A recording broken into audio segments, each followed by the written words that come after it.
This is Tour Diaries episode 3 and this is beautiful sunny Atlanta. After that match against Fulham, the lads jumped on a plane and headed straight here to our training base, home of the Westminster Wildcats, and they got straight down to work.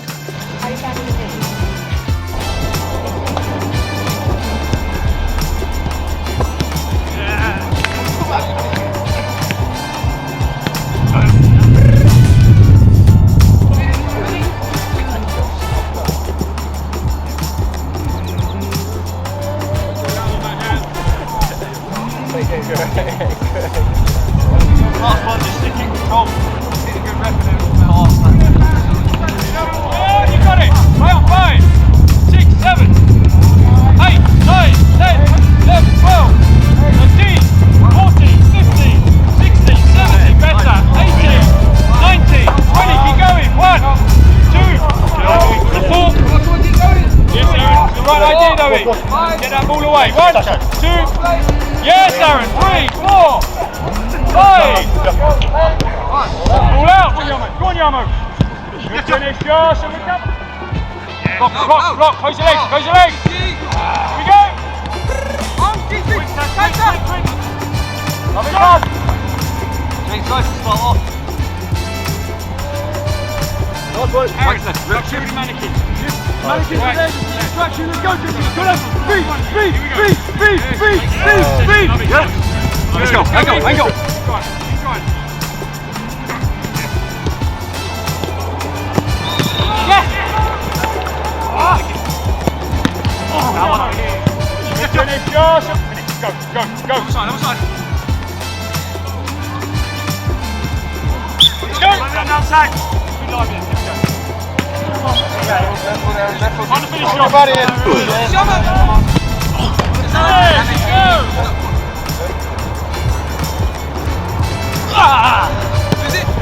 And an early start the next day for match day -1. We can't bring you, of course, too much from this session because it is all confidential. But what I can say is we had some visitors with us today at training. The ambassadors, Marcus Gale and Gary Blissett, in attendance.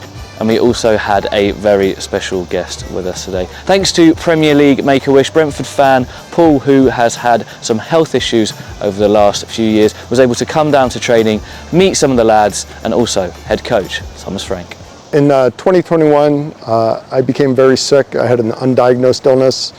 I had a lot of cognitive issues and there was a lot of physical pain. And I really was unable to eat and I lost a lot of weight. And so I was pretty much very sick and stuck on the couch. In the fall, my wife would just try to find sports that I could watch. And one day she put on the Brentford Arsenal game. I watched Arsenal be this big, giant team in the Premier League against this little startup that could, and the story really resonated with me. When I watched the game and Brentford won, my wife said that was the first emotion I had shown in like 4 or 5 months. The best thing about Brentford when I watch them from afar is there felt to be like a family component to it, and that was very true today. Every player came up, introduced themselves, was familiar with kind of my backstory, and spent time talking to me, and Thomas Frank was tremendous. He came over, we talked strategy. It's just been amazing. It's everything that I thought it would be and more, and it's easy. It's an easy team to root for.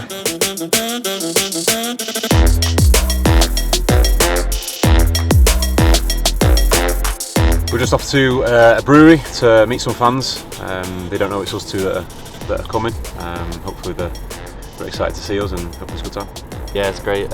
Really looking forward to seeing them all at the pub, to be fair. Should be good crack. And even at the stadium, they were definitely the loudest there, so it was good.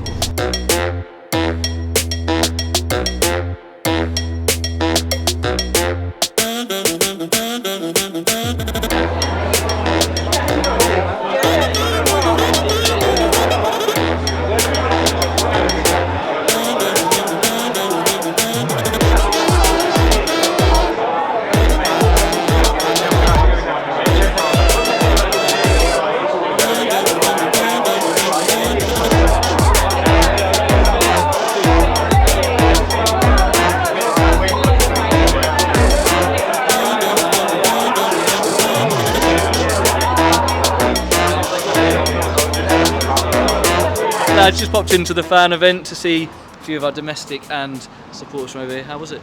Yeah, really good to chat with a lot of them. You know, fans from the US, you know, Texas, North Carolina, people that, you know, come from all over the country. So no, it was good then. Obviously, the fans that have travelled over from England, great to chat with them, and yeah, it's been good.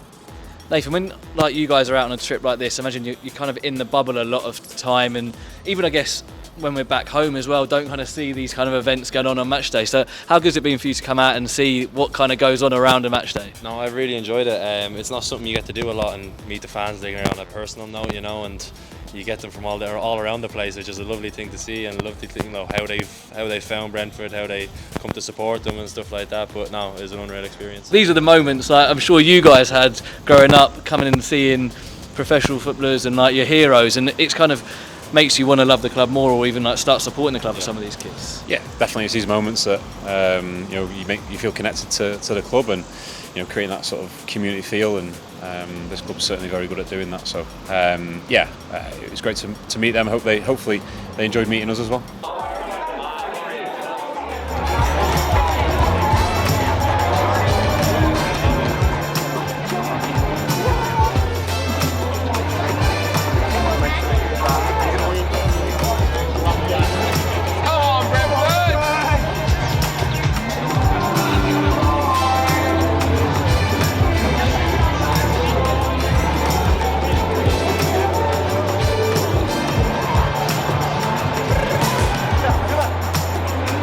Match day 2 of our Premier League summer series, and I tell you, this place, people, is absolutely out of hand. I don't think we can do it justice with the camera that we've got. I'm just sorry, I'm not even looking at you lot, I'm just looking around in absolute awe. The facilities here are incredible. What a place to play soccer, but we call it football. Big game today against Brighton, second fixture in the summer series. For now, I'm going to head in the fan zone in a bit, but I'm just going to have a little seat and just take it all in, to be honest.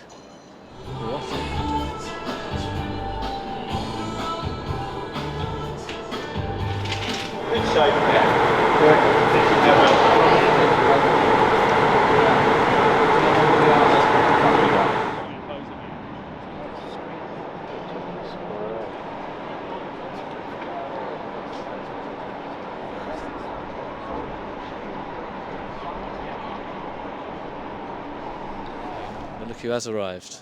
CEO John Varney. John, I know you've just got in. We've been here about 10 minutes and I don't think my mouth is shut yet because it is unreal in here, isn't it? Yeah, it's fair to say it is pretty impressive, but still not the same as a G-Tech though, is it? Yeah, is it going to have the same atmosphere that we can get at our gaff? I'm not sure it is. It looks like a very lovely place to watch football every now and then, but week in, week out. Incredible, absolutely incredible.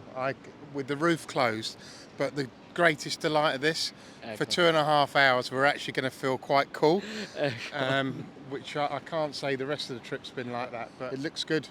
I think the boys are really looking forward to it.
It's all over at the Mercedes-Benz Stadium. Brentford 0, Brighton and Hove Albion 2, and it's all over from me for this Premier League Summer Series. I'm heading back, and I'm going to leave you with the brilliant Georgia Banks. And I'm sure everyone will be saying it anyway, probably an upgrade.